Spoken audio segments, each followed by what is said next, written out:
Welcome back, YouTube. Today I decided to take a tip from April Wilkerson and build myself a miter saw station on wheels. My purpose of building this miter saw station was to provide a permanent home for my miter saw, but I also wanted to use leftover lumber from previous projects. So all this lumber that you see in this project will not match, and that's okay. The stand still works. After all the lumber was cut to size, my first step when assembling it was to assemble one of the sides.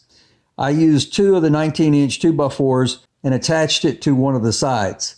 I repeated this step for the other side. I'll provide all the dimensions of the lumber that I used on my miter saw station in a link below in the description box of this video. For attaching the 3/4 inch plywood to the 2x4s, I used 2-inch deck screws. Took my time and used a speed square and the tabletop and some clamps to make sure everything was square before I screwed it together.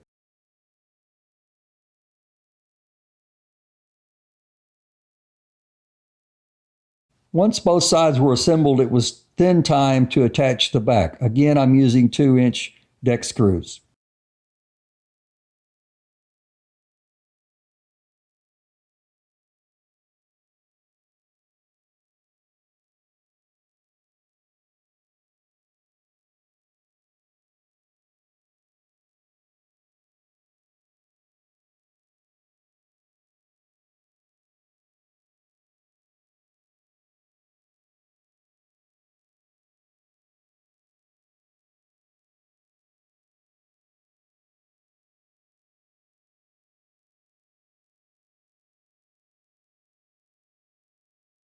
After the back and the sides were all attached to each other, I began putting in cross braces.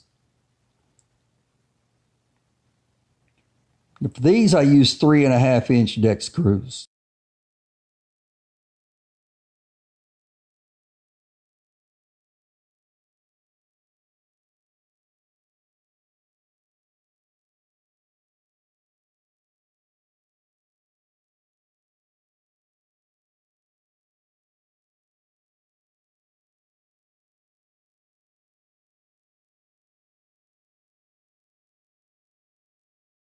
Then I also attached some front and rear braces for the shelving using 2-inch and 3.5-inch deck screws.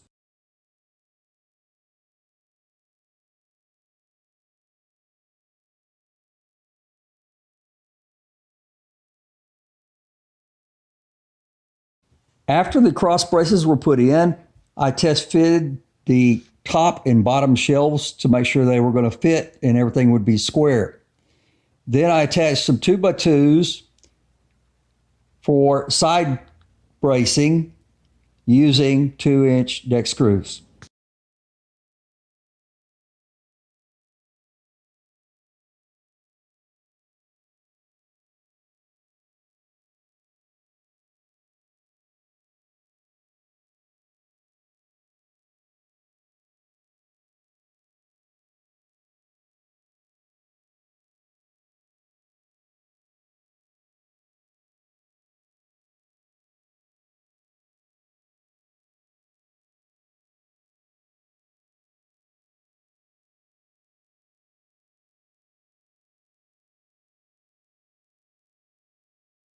After all the bracing was installed, it was time to attach the top deck to the miter saw station. For that, I used 8 2-inch deck screws.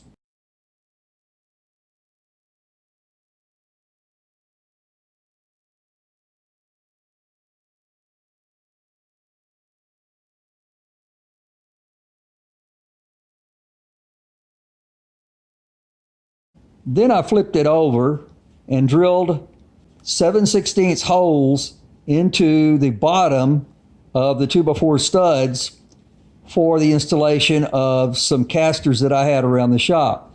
These casters have a 3/8/16 stud instead of a plate on the top of them. There are 4 locking casters, and like I said, I just had them around the shop and I wanted to make use of them.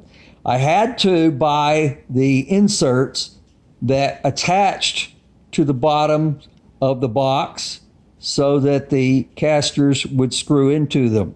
I attached the inserts by using some number 6 screws. These were about 1.5 inches long, and then I screwed the caster in, and it has a nut on it to lock it in place. I flipped the box over on the casters, and it was time to attach the miter saw to the box. I used some 5/16 18 bolts. There were 4 of them, about 2 inches long. I also used flat washers and lock nuts to hold the miter saw to the station.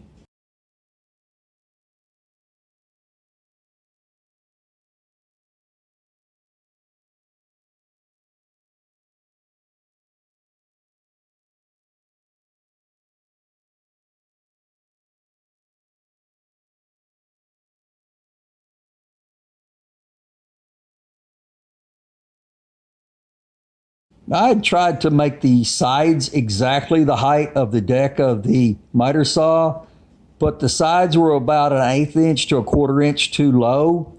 So I decided to install some wood strips that are about 18 inches by 2 inches on each side, and I used a level to make sure that those 2 strips were exactly the same height as the deck of the miter saw. Now it's time to install the leaves on both sides. As you can see, I have one installed already using a piano hinge, and I'm going to show you how I assembled the other one.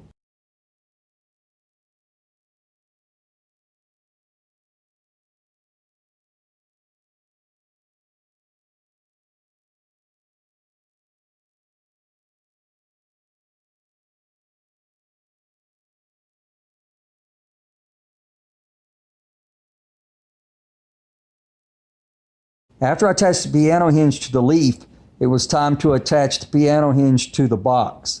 And so I spaced it up on my work table and set it level and used clamps and clamped the leaf to the box so that it would hold it in place while I attached the piano hinge to the box.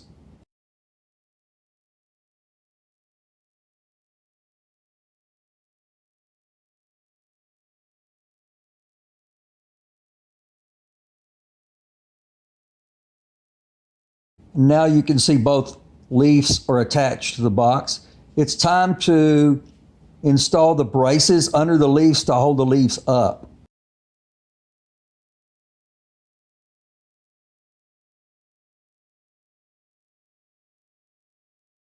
For that, I'm going to need to cut some piano hinge. I used a hacksaw and a vise to cut it to length.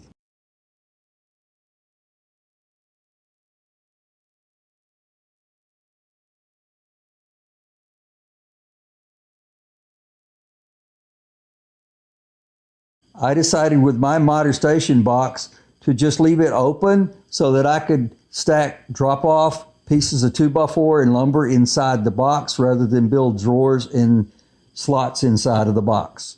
Then I attached the piano hinge to the leaf bracket.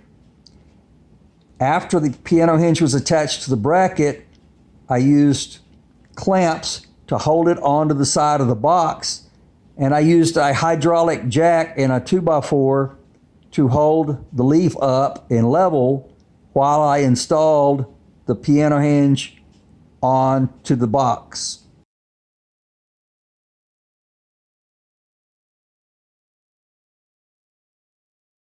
This finished product is going to be real handy. I don't have a dust collection system in my shop, and when I do use the miter saw, it creates a lot of dust. So now I can roll it outside, cut my lumber, and then clean it up and roll it back in and not have the dust in the shop.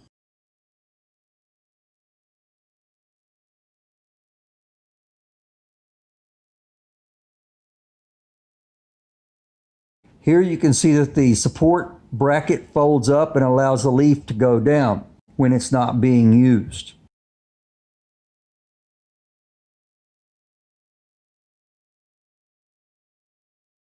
I'll show you the leaf support bracket from the other side in this view.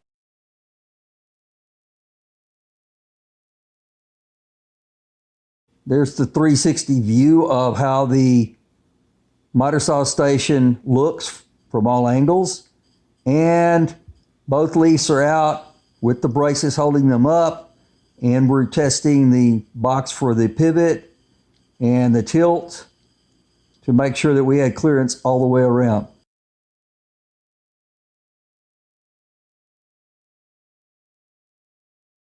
Thank you for watching. I hope you learned something. See you soon, YouTube.